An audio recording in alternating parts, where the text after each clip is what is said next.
TheEZGZ here. How do you get 20-foot lengths of pipe home? Oh, you use whatever means you can to get her done. I had to go 5 miles out on the public streets with these 20-footers on the tub buggy. It's the only thing I had with a good solid flat surface to strap them to, and it rode just fine. It rode just fine. This is just too funny. I had to go inside and get the camera. I just was at the plumbing supply house. I didn't go to Home Depot. I went for the good stuff.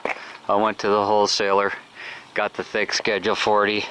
We're gonna go with the 4-inch and 20-foot lengths. They don't sell it in 20-foot lengths at Home Depot.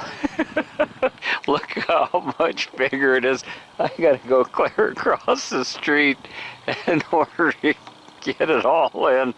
Oh, that cracks me up. I'm gonna nominate myself for the Darwin Award. I don't know if you have to die for that or not, or just be stupid, but I just thought that was funny. I tied her down real good, and I was looking at my rearview mirror all the way home, and I only had to go about 5 miles, and I thought I saw a police car behind me, and he turned off. He probably didn't get the full impact if he'd have been on the side view. He'd probably said, "What the heck are you doing?" So, yeah, I got me some of the good stuff, and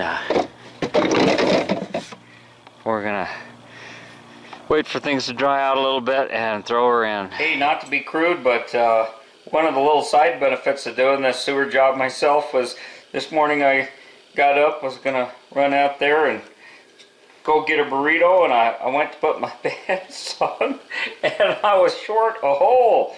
You know, I've lost 1, 2, 3 holes on my belt. That's a good thing. I need a burrito. Almost spaced it out, but don't have to worry about that anymore. The toilet is back in business. Look out, let me get a shot of that. I hear it. It's coming. Looks like it's going a little faster. Sure it is. Dang. It's pulling the camera. I can't hold the camera. Oh, it's working so good. Sucking you down. We got one more cut. Man, it's been 2 weeks of hell. And as you can see, everything just kind of had a natural bow to it. I got those 20-footers and was able to utilize the same ditch. It's not too much rocket science. So we're going to put this last riser in. But on this cut, starting to sprinkle. It's given us a blessing. Tears of joy. Thank you, Father. Okay, what was that number? 54. Here, hold the camera. I just wanted to show you guys one of the ways. 54. We're just going to take a flare pen and we're going to mark this. I know this sounds pretty stupid, but you want these fittings and everything to fit nice and tight and flush. So a little trick that I learned, and this is not the proper trick, this is a piece of cardboard with the factory edge. I put some duct tape over it. Wrap your pipe with something that you know has a straight edge. It can be anything. I'm just happening to grab the edge of a box, and that way you get a nice square cut to follow with your Sawzall. And I thought that was a clever trick. I've been watching the pipe fitters do it for years. Now usually on 3-inch pipe I have a cutter big enough that I can just cut it in one shot. But this is 4-inch pipe, and your other kinds of pipe that you can't do that. And we're just going to use a Sawzall blade with a plastic. A 2-person hold. Yeah, I'm just going to start it, but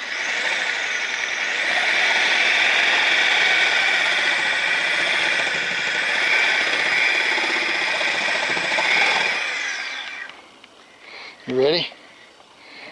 That's okay. Let me just see what I can do for our friends on YouTube. They might not have 2 people.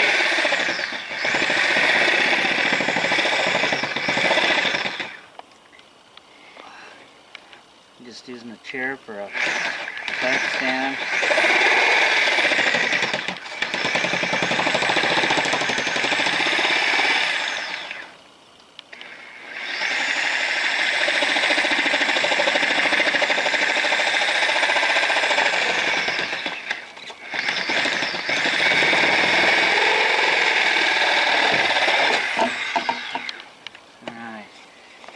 You have a nice square cut, and it'll fit in the fitting better, and your poop will have a smoother ride.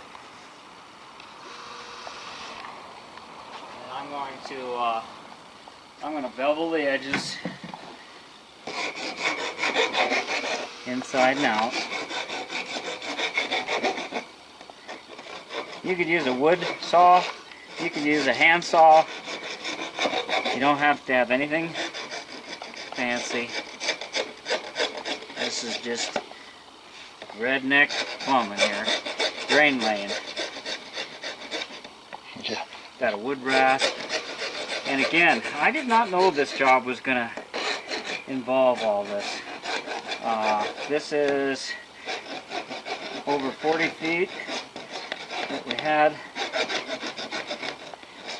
We just had to cut this 52-incher off about 60 feet of pipe. So remember, this is the end we're using down here. yeah, but I like to have my pipes all cut so that you don't have to worry about it as you go. If you dress the end of it when you make the cut, then you don't. It's one less one that you have to worry about the next time. This is way overkill, I'm sure.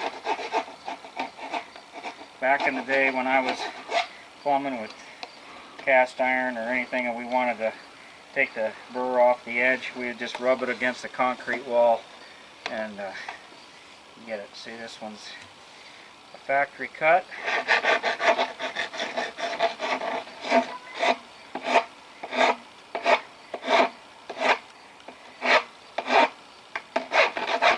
This is for the clean-out riser.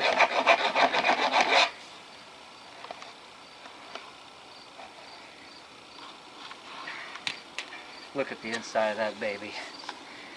Isn't that just something you just want to, you feel like you just want to go sliding down over at Waterworld? A new kid ride for the kids. Alright. So then we're just going to put our glue and primer on there. And where do we lay that? It's down there. Okay. So we're going to put a clean out on there. Put some purple primer. And we're good to go. Thank you, Bob. Thank you. Bob says thank you. Thanks for watching. Thanks for subbing. Get out there and get her done. If your drain is slow, man, I cannot tell you how many places that as we were pulling the old stuff out, there was balls of roots just all over the place. And crack pipe. Yeah, where's some of this stuff? Here was a spot that I doctored up before. It's not even close to round. Fittings that were broke. I don't know if you can tell down there. There's roots in there. The pipe. This is pretty soft. It was acceptable.